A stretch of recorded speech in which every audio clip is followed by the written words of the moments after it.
أهلا بيكم معانا مرة تانية في مناقشة جديدة، وبجد بنشكركم جدا على المتابعة والثقة دي، هي دي اللي بتخلينا نكمل.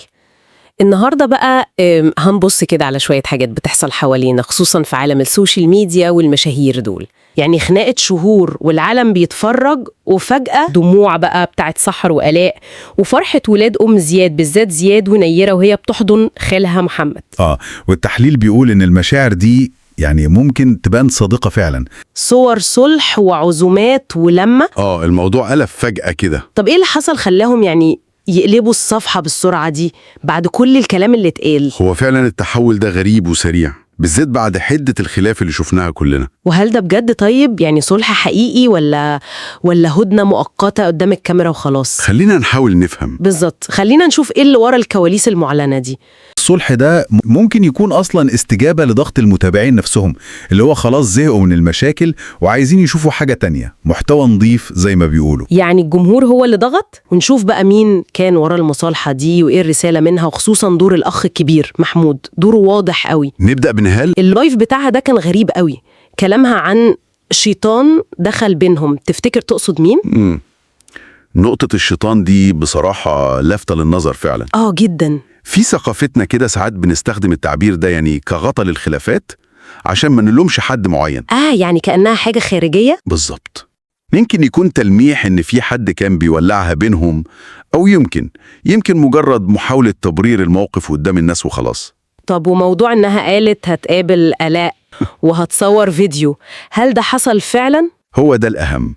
الوعد بفيديو يوثق لقائها بآلاء ده معناه إن في محاولة قوية لإظهار إن المياه رجعت لمجاريها رسميا، على الأقل قدام الكاميرات بس هل مجرد الوعد ده كفاية عشان الناس تقتنع بعد كل اللي شافوه؟ لا طبعا، صعب الكل يصدق، خصوصا المتابعين اللي كانوا عايشين الخلاف لحظة بلحظة. أكيد. لكن في سياق السوشيال ميديا وإدارة الصورة، فالخطوة دي بتمهد للمصالحة اللي بعدها، وبتقدم تفسير ما حتى لو مش مقنع للكل. فاهمة قصدي؟ فاهمة.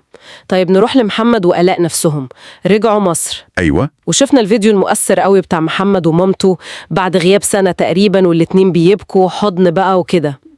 المشهد ده كان قوي فعلا جدا، أثر في ناس كتير قوي. بس في نفس الوقت كمية تعليقات تمثيل ومسلسل تركي كانت رهيبة. ليه الناس منقسمة كده؟ الانقسام ده طبيعي جدا بصراحة ومتوقع. جزء من الناس بيتعاطف تلقائيا مع المشاهد دي، الأم وابنها وكده، وشايفين المشاعر دي حقيقية. ده حقيقي. والجزء التاني بقى عنده شك، وده بسبب طبيعة حياة الناس دي على السوشيال ميديا أصلا. اللي هو كتير منها بيكون فيه أداء أو تمثيل، لو هنقولها كده. ممكن يشوفوا إن كل خطوة محسوبة؟ بالظبط. ممكن تكون جزء من سيناريو للحفاظ على الترند أو تهدئة الدنيا. مش شرط متخطط لها كلمة بكلمة، بس التوقيت وطريقة العرض أكيد مدروس. بس الأكيد، وده مهم، إن اللقاء حصل فعلا، وده في حد ذاته تطور مهم بغض النظر الناس شايفاه إزاي. وهنا بقى يجي دور الأخ الكبير محمود، هو اللي استقبلهم في بيته. أيوة، دوره محوري جدا، وهو اللي عمل العزومة الكبيرة لحاج رزق. شكله كده هو مهندس الليلة دي كلها، صح؟ كل المؤشرات بتقول كده. هو بيقدم نفسه بصورة كبير العيلة اللي بيلم الدنيا وبيحل المشاكل. واضح جدا. واستضافته ليهم في بيته، والعزومة دي بالذات بحضور والد آلاء تحديدا، دي حركة ذكية جدا اجتماعيا وثقافيا في مصر. إزاي العزومة دي تعتبر رد اعتبار غير مباشر بس قوي جدا لآلاء وأهلها. بدل ما يطلعوا يعتذروا قدام الناس وكده. بالظبط. بدل اعتذار علني ممكن يسبب إحراج أو يفتح نقاش جديد، دي طريقة بتحفظ ماء وجه الكل. العزومة واللمة دي كفاية كرد اعتبار، أهم من أي كلام على السوشيال ميديا؟ في ناس هتشوف إن ده كفاية جدا، ومش كل حاجة لازم تطلع على العلن. وناس تانية هتبقى شايفة إنه كان لازم اعتذار صريح وواضح بعد كل اللي اتقال. منطقي. لكن الواقع بيقول إن الخطوة اللي عملها محمود دي، بظهورهم مع بعض وصورهم مبسوطين، هي دي غالبا التسوية اللي تمت. وممكن نشوف تفاصيل أكتر في فيديوهاتهم الجاية.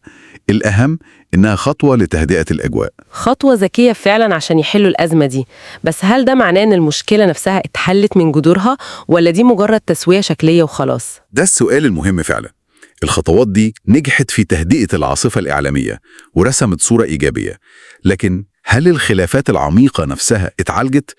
ممكن تكون تسوية للمحافظة على الصورة والمصالح. الأيام هي اللي هتبين. تمام. كده الصورة بقت أوضح كتير، بس الموضوع ده بيخلي الواحد يفكر في حاجة تانية خالص. إيه هي؟ يعني المصطلحات اللي بتتعرض كده على السوشيال ميديا بكل تفاصيلها وترتيباتها دي، هل هي فعلا بتقرب الناس من بعض، ولا بتحول حتى اللحظات الإنسانية دي لمجرد محتوى تاني بنستهلكه على الشاشات، كأنها بتفقد خصوصيتها وقيمتها الحقيقية شوية؟ سؤال ممكن نسيبه للمستمعين يفكروا فيه. نقطة مهمة فعلا للتفكير. طيب نروح لحمدي أخوهم الثالث. التحليل بيقول كأنه واخد جنب كده، لا مع دول ولا مع دول، اللي هو أنا بره اللعبة دي. ده تفسيره؟ بالظبط كده. التفسير ده بيوضح إن ممكن لسه فيه توتر قديم، أو يمكن هو مش عايز يدخل في دايرة المصالح والصورة قدام الناس دي تاني. وده يرجعنا للعلاقات العائلية الحقيقية مقابل اللي بيظهر قدام الكاميرا. وفي نقطة تانية عن علاقة محمد بوالدته، صح؟ صحيح. التحليل لفت النظر إنه لسه بيعاملها كويس وبيظهر لها ود رغم كل اللي حصل قبل كده والهجوم اللي كان منها عليه، وشافوا إن ده تصرف كويس، وربطوا ده بفكرة إنهاء العقوق عموما سواء للأهل أو حتى بين الإخوات. وده برضو فتح كلام عن ولاد أم زياد وعلاقتهم بوالدهم. كل ده بيخلي الواحد يسأل فين الحقيقة وفين التمثيل؟ بالظبط، هو ده السؤال. نروح لموضوع تاني. محمد رزق كان الأول في بوستات زعل وعتاب لأخته، كلام اتقال قدام الكل يعني. بعدها بفترة أعلنوا إنهم اتصالحوا الحمد لله، بس الغريب شوية إنه بعد ما هو اللي نشر الموضوع على الملأ، رجع يطلب من الصفحات والقنوات اللي نقلت الكلام ده إنها تشيله. طب ما هو اللي بدأ بالنشر العام، مش كده؟ أيوه بالظبط. وهنا بقى يعني ممكن نربط ده بتصرف تاني شفناه في نفس الفترة تقريبا من حمدي. توقيتات الإعلانات بتاعته كانت يعني ملفتة جدا للنظر بصراحة. وقت مشكلة الإخوات دي ظهر إعلان البيتكوين. وقت كلام الصلح يعني في عز ما الموضوع لسه سخن، ظهر إعلان تاني لتطبيق بروكر. التطبيق ده حسب الكلام المتداول بتاع مراهنات وقمار وحاجات كده.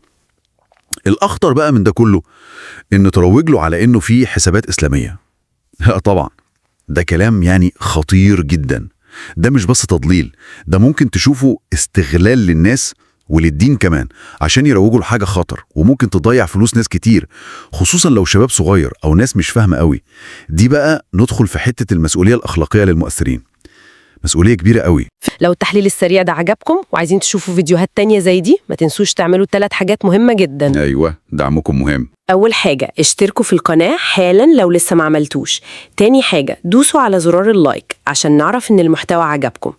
وتالت حاجة، شيروا الفيديو ده مع أصحابكم وفي كل حتة عشان القصة توصل لأكبر عدد. يلا مستنيينكم.